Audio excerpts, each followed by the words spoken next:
Trump just went completely silent. The call cut off mid-sentence. And according to multiple sources inside the Capitol, that wasn't a technical glitch. That was a deliberate disconnection ordered by senior Republican leadership during what insiders are now calling the most explosive closed-door confrontation in modern congressional history. A total of 23 GOP senators, including 3 committee chairmen and 2 former cabinet members, have reportedly delivered a private ultimatum so severe that even the president's closest allies describe it as politically nuclear. This isn't some leaked gossip or partisan speculation. This is a full-scale internal revolt happening right now behind closed doors in Washington. And the implications for the 2024 election and the future of the Republican Party could be absolutely catastrophic. Hit that subscribe button immediately, because the information coming out over the next 48 hours is going to reshape everything you thought you knew about this administration. So, what exactly triggered this unprecedented move? According to 4 separate sources with direct knowledge of the meeting, the confrontation stems from a classified Department of Justice memo dated January 19th that was circulated to senior Senate Republicans on January 26th. The memo allegedly documents a pattern of communication between White House counsel and specific federal prosecutors that legal experts are calling potential obstruction of ongoing investigations. This isn't about policy disagreements or standard political maneuvering. Sources reviewing the document claim it contains evidence of direct interference with independent prosecutorial decisions involving cases that could directly impact the president's legal exposure. When 3 Republican committee chairmen who have defended this administration through every prior controversy suddenly demand an emergency Saturday meeting and refuse to take the president's calls afterward, something absolutely seismic has just detonated inside the party.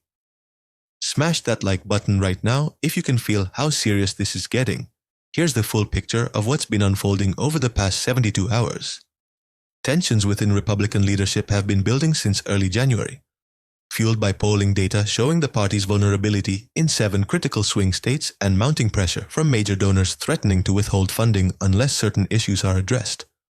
But everything exploded on January 25th when Senate Majority leadership received what multiple insiders describe as the most damning internal document they've seen in decades. The classified DOJ memo reportedly spans 47 pages and includes email correspondence, recorded phone conversations, and testimony from 3 career prosecutors who claim they received inappropriate pressure regarding timing and scope of indictments. According to sources familiar with the content, the memo doesn't just suggest impropriety. It documents specific instances where prosecutorial independence was allegedly compromised to serve political objectives during an election year. This wasn't happening in some theoretical vacuum or abstract policy debate. This was about the fundamental integrity of the justice system and whether political considerations were influencing criminal investigations. A former federal judge who reviewed a redacted summary told several senators that the documented patterns would meet the legal threshold for obstruction charges under normal circumstances. When career prosecutors with 20-plus years of nonpartisan service are willing to go on record with allegations this serious, even the most loyal party members have to take notice. And let's be completely honest for a moment. Emergency closed-door meetings on a Saturday morning involving nearly 24 senators don't happen over routine political disagreements. They happen when lawmakers believe the party is facing an existential threat that could destroy them in the next election cycle if not addressed immediately. Here's what multiple sources with direct knowledge say happened next. On Saturday morning, January 27th, at approximately 8:15 a.m. Eastern Time, a group of 23 Republican senators convened in a secure conference room in the Russell Senate Office building. The group included Senate Majority leadership, 3 committee chairmen who oversee judiciary and intelligence matters, and 2 former Trump cabinet secretaries who maintained significant influence within the conference. Sources told reporters that the meeting was called with less than 18 hours' notice, an extremely unusual timeline that signals genuine crisis-level urgency. A Republican senator who chairs the Senate Judiciary Committee reportedly opened the meeting by stating that the evidence contained in the DOJ memo represented a clear and present danger to the party's electoral viability, and that remaining silent would make every member complicit in what voters would perceive as a cover-up. Meanwhile, a Republican senator who serves as ranking member on the Intelligence Committee presented polling data showing that 64% of independent voters in swing states believe the administration has interfered with Justice Department independence. And that number was collected before the current memo became known to leadership. By 9:45 a.m., the group had drafted what sources describe as a formal ultimatum, with 3 specific demands to be delivered to the White House within 24 hours. The document reportedly includes language stating that failure to comply would result in key senators publicly distancing themselves from the administration and potentially cooperating with Democratic oversight investigations. Reporters who spoke with participants described the atmosphere as tense and confrontational, with several senators who are normally staunch defenders expressing what one called profound disappointment and betrayal at the documented evidence. Drop a comment right now if you've been following this story closely. I genuinely read every single one and your perspective matters. Now things get absolutely wild. At approximately 10:20 a.m., Senate leadership attempted to arrange a conference call with the president to deliver the ultimatum directly before any information could leak to the media. According to 3 sources in the room during the call, the president joined the conference line at 10:31 a.m. and immediately began defending his actions, claiming that everything documented in the memo was standard executive branch coordination and that career prosecutors often consult with White House counsel on matters of national importance. But here's where the situation went from tense to explosive. A Republican senator who previously served as Attorney General under a different administration interrupted the president mid-sentence and stated clearly that the documented communications went far beyond routine coordination and represented what any reasonable prosecutor would view as improper interference with independent investigations.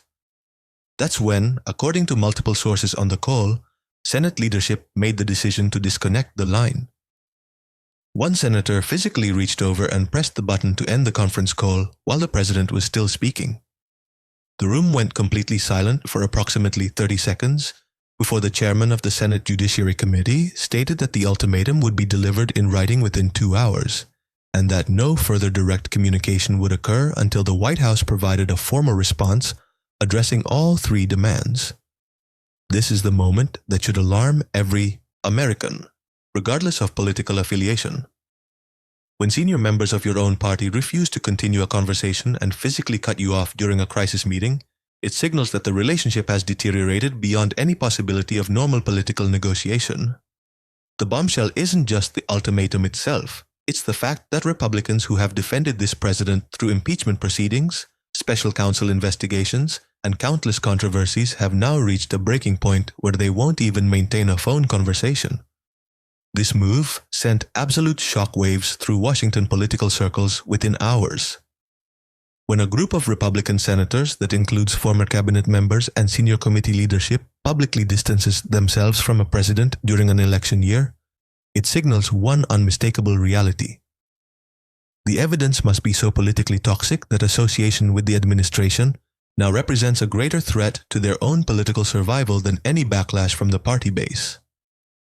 The standard playbook of dismissing allegations as partisan witch hunts completely collapses when the people demanding accountability are lifelong Republicans with impeccable conservative credentials who have nothing to gain politically from attacking their own party's standard bearer. Stay with me, because what I'm about to reveal will completely change how you understand the stakes of this confrontation. This isn't the first time internal Republican pressure has built around questions of presidential conduct and Justice Department independence. Think back to the final months of the Nixon administration in 1974, when Republican senators began privately meeting to discuss the Watergate evidence. Senator Barry Goldwater, one of the most conservative members of the conference, led a delegation to the White House to tell Nixon directly that he had lost Republican support in the Senate and couldn't survive an impeachment vote.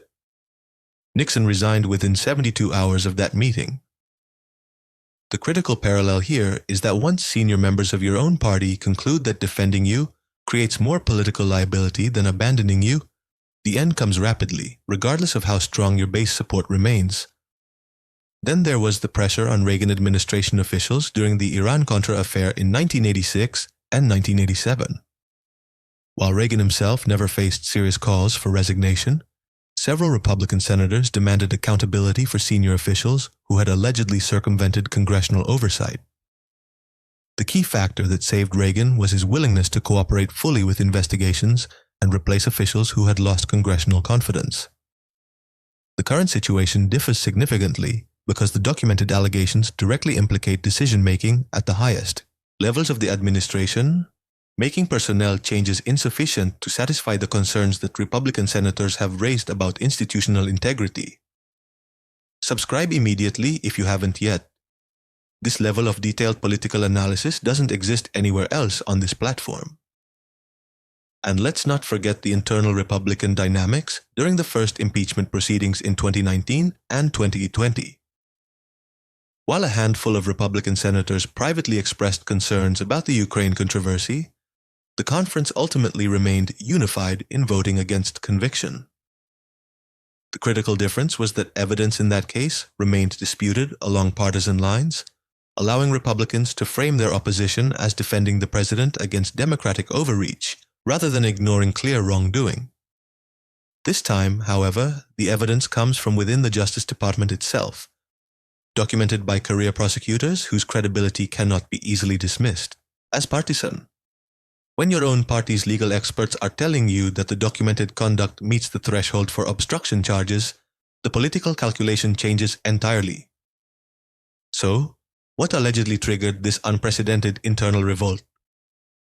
According to legal experts who reviewed summaries of the classified DOJ memo, the documented communications reveal a pattern that violates fundamental principles of prosecutorial independence. The memo reportedly contains email exchanges between White House counsel and senior Justice Department officials discussing the timing of potential indictments in 3 separate ongoing investigations. These weren't general policy discussions about criminal justice priorities. Sources familiar with the specific content say the communications include explicit references to electoral considerations and the political impact of prosecutorial decisions on upcoming primary elections and the general election campaign. Here's the absolute kicker that has legal analysts stunned. The memo allegedly includes a recorded phone conversation from January 12th where a senior White House official tells a U.S. attorney that certain investigative decisions should be delayed until after Super Tuesday to avoid creating political complications during the critical early primary period. This wasn't a suggestion about general timing or a request for information about case status. According to the source who described the conversation, it was a clear directive to postpone prosecutorial action for explicitly political reasons. Don't go anywhere. The constitutional implications of what I'm about to explain will blow your mind. And here's what should genuinely alarm every American who cares about the rule of law. This isn't just about one administration or one set of allegations. If a president can use the Justice Department as a political tool, directing prosecutors to time their decisions based on electoral calendars rather than the facts and evidence of specific cases, then the entire concept of equal justice under law becomes meaningless. Once that precedent is firmly established, there's no returning to a system where prosecutorial decisions are insulated from political manipulation. Every future administration would have a roadmap for how to weaponize federal law enforcement for partisan advantage. This revelation puts Senate Republicans in an absolutely impossible political position. On one side, they face enormous pressure from a base that remains intensely loyal to the president and views any criticism as betrayal of conservative principles and capitulation to democratic attacks. That pressure means defending the administration regardless of the evidence, attacking the sources as deep state operatives and framing the entire situation as another manufactured crisis, designed to undermine a president who threatens the Washington establishment. On the other side, they must reckon with documented evidence that their own legal experts describe as potentially criminal obstruction of justice. They now face the prospect of explaining to swing voters why prosecutorial independence should be sacrificed for political convenience, a position that becomes almost impossible to defend when the documented communications are this explicit about political motivations. And here's the absolutely critical calculation that's driving this internal confrontation. There's simply no credible defense of the documented conduct that doesn't require voters to ignore their own common sense. Either the memo accurately reflects what happened, in which case the behavior is constitutionally indefensible, or dozens of career prosecutors and Justice Department officials have fabricated evidence and committed perjury in official communications, which would require a conspiracy so vast and so coordinated that no serious person could actually believe it. Republican senators looking at their own polling data in swing states understand that trying to sell that conspiracy theory to independent voters would be political suicide in a general election. Legal and constitutional scholars are describing this as one of the most serious threats to Justice Department independence in modern American history. A constitutional law professor at Yale who served in both Republican and Democratic administrations told national media outlets that if the memo's contents are accurately represented, it would constitute the clearest case of obstruction of justice we've seen from any modern presidency. The fundamental principle that prosecutorial decisions must be based on facts and law rather than political calculation isn't some abstract legal theory. It's the cornerstone of our entire constitutional system, and violations of that principle strike at the heart of what distinguishes a constitutional republic from authoritarian rule. A former Deputy Attorney General who served under 3 different presidents added that the documented pattern goes well beyond anything seen in previous controversies. While presidents have always maintained close relationships with their attorneys general and discussed general Justice Department priorities, using the White House to influence specific prosecutorial decisions based on electoral timing crosses every ethical and legal boundary that exists. These aren't partisan critics or Democratic operatives making these assessments.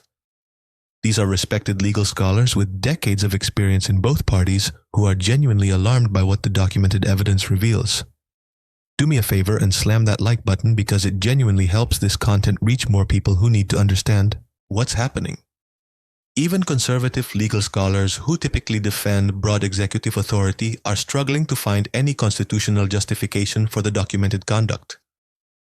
A prominent originalist law professor who has argued numerous cases defending presidential power stated publicly that prosecutorial independence is one of the few areas where the founders clearly intended to limit executive discretion.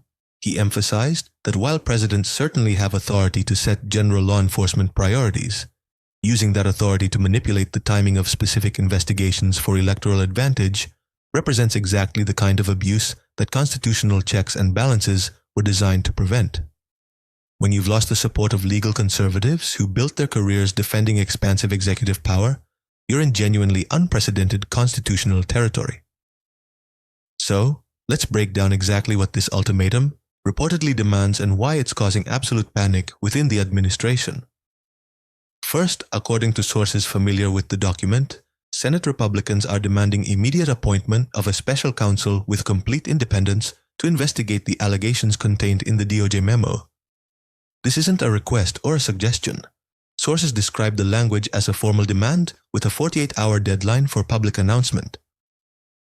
The special counsel would have authority to review all communications between the White House and Justice Department officials going back 18 months, interview any relevant personnel, regardless of executive privilege claims, and report findings directly to Congress with no White House review or redaction authority. Second, the ultimatum reportedly demands immediate recusal of specific senior officials from any involvement in ongoing investigations that could create appearance of conflict of interest. Multiple sources indicate this provision includes at least 3 current senior advisors and potentially the White House counsel's office itself. The recusal demand extends beyond just stepping back from decision IM. It requires documented Chinese walls preventing any communication or information flow between recused officials and ongoing prosecutorial matters.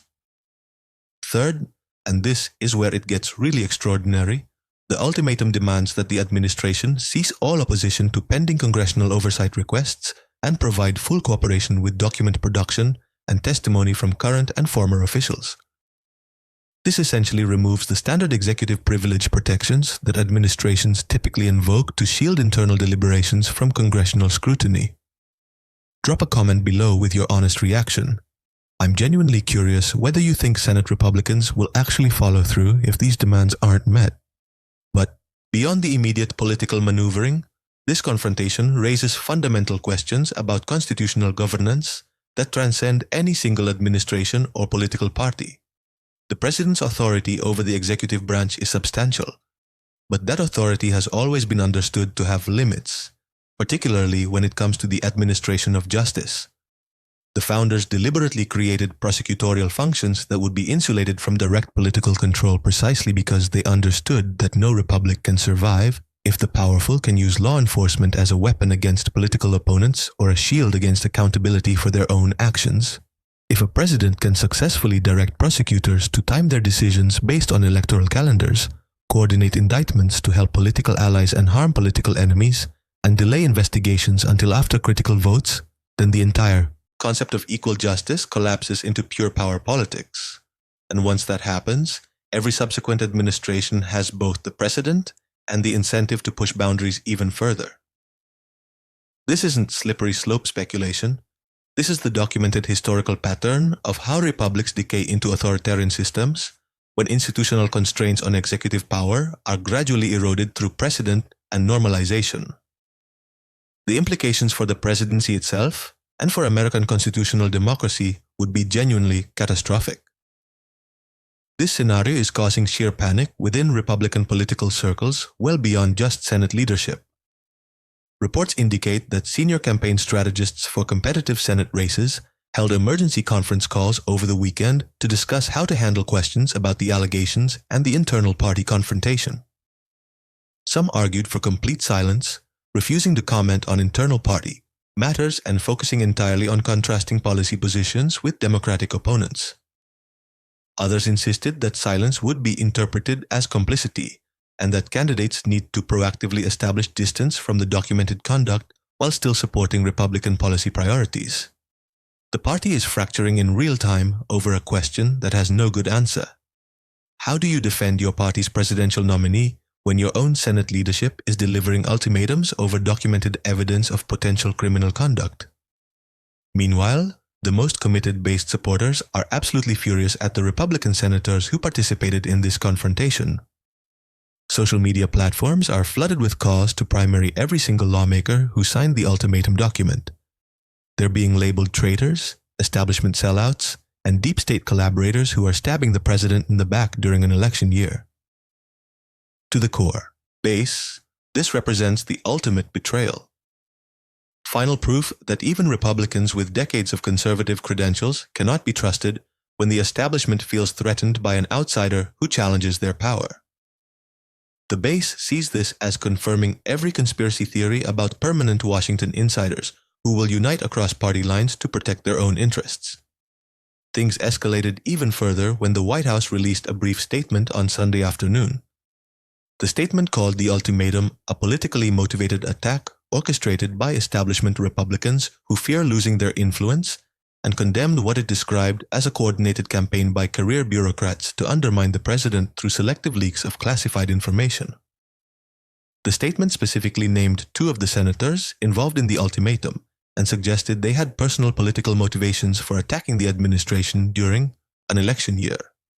The response notably did not address any of the specific allegations contained in the DOJ memo or dispute the accuracy of the documented communications.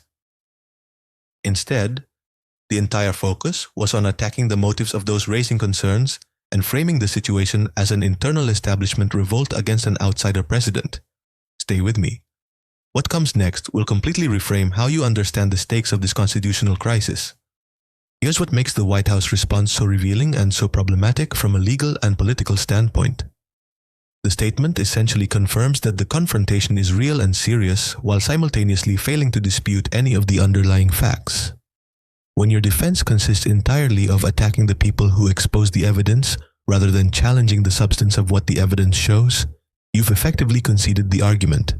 Every experienced lawyer and political strategist understands that this type of response, what you resort to when the facts themselves are indefensible, and your only option is to change the subject to questions about motives and process. Legal experts immediately flag the dangerous implications of the White House approach. Attacking senators for exercising their constitutional oversight responsibilities while simultaneously claiming that allegations are baseless creates an inherently contradictory position. If the documented communications are truly innocent and defensible, the appropriate response is to welcome full investigation and provide complete transparency to demonstrate that everything was proper. The fact that the response instead focuses on attacking investigators and questioning their motives suggests an awareness that full transparency would be politically devastating. This pattern mirrors the response strategies we've seen in previous presidential scandals when administrations know they can't win on the merits and must instead try to delegitimize the entire investigative process. This goes far beyond a single political controversy or one administration's conduct. This is fundamentally about whether we maintain a justice system where prosecutorial decisions are based on evidence and law, or whether we accept a new normal where presidents can manipulate investigations for political advantage. If there are no meaningful consequences for documented interference with prosecutorial independence, it signals to every future president that such interference carries no real political cost as long as you maintain support from your partisan base. It's not just about holding one administration accountable. It's about whether the American constitutional system retains any meaningful constraints on executive power over law enforcement. If this analysis is blowing your mind, hit that like button right now. Here's where we are at this exact moment. 23 Republican senators have delivered a formal ultimatum demanding appointment of a special counsel, recusal of senior officials, and full cooperation with congressional oversight, all within a 48-hour deadline. The White House has responded by attacking the senators rather than addressing the substance of allegations that their own legal experts describe as potential obstruction of justice. Multiple sources indicate that additional Republican senators are reviewing the classified DOJ memo this week and deciding whether to add their support to the ultimatum. And polling data from 7 swing states shows that 67% of independent voters believe the Justice Department should be completely independent from political influence, regardless of which party controls the White House. When Republican senators with decades of conservative credentials conclude that defending a president creates more political liability than breaking with him, we've entered genuinely unprecedented territory. If there are no consequences for documented interference with prosecutorial independence, it establishes a precedent that fundamentally transforms the nature of presidential power and the rule of law in America. Every legal expert and constitutional scholar understands that once you normalize political manipulation of criminal investigations, there's no mechanism for preventing that manipulation from expanding in scope and intensity with every subsequent administration. Keep a very close eye on this story over the next 48 hours. More Republican senators are reportedly scheduling secure briefings to review the full classified memo and assess whether the documented evidence justifies adding their names to the ultimatum. White House legal teams are reportedly preparing responses that focus on attacking the leak of classified information rather than addressing the substance of what that information reveals. And political strategists in both parties are gaming out scenarios for what happens if the 48-hour deadline passes without compliance, including the possibility of Republican senators publicly announcing they cannot support the presidential nominee in the general election. Before we go any further, smash that subscribe button so you never miss critical analysis like this that you simply cannot find anywhere else. Here's where things stand at this exact moment. 23 elected Republican senators have put their political careers on the line by delivering an ultimatum to a president from their own party during an election year. Career prosecutors have documented evidence that legal experts describe as meeting the threshold for obstruction charges, and the administration's response has been to attack the messengers rather than address the message. This isn't just another political controversy that will fade from the news cycle in a few days. This is a constitutional crisis that will define whether prosecutorial independence survives as a meaningful constraint on presidential power. What happens in the next 48 hours could determine whether the office of the presidency retains any real limits when it comes to the administration of justice, or whether we've entered a new era where political manipulation of investigations is simply accepted as normal behavior that carries no consequences as long as you maintain partisan support. The evidence has been documented. The ultimatum has been delivered. The deadline is approaching. Now we wait to see if constitutional accountability still means anything in American politics. The stakes have never been higher. The evidence has never been clearer. And the choice facing Republican senators has never been more consequential for the future of American democracy. Pause for a second and hit that like button if this analysis helped you understand what's really happening behind the closed doors in Washington, right?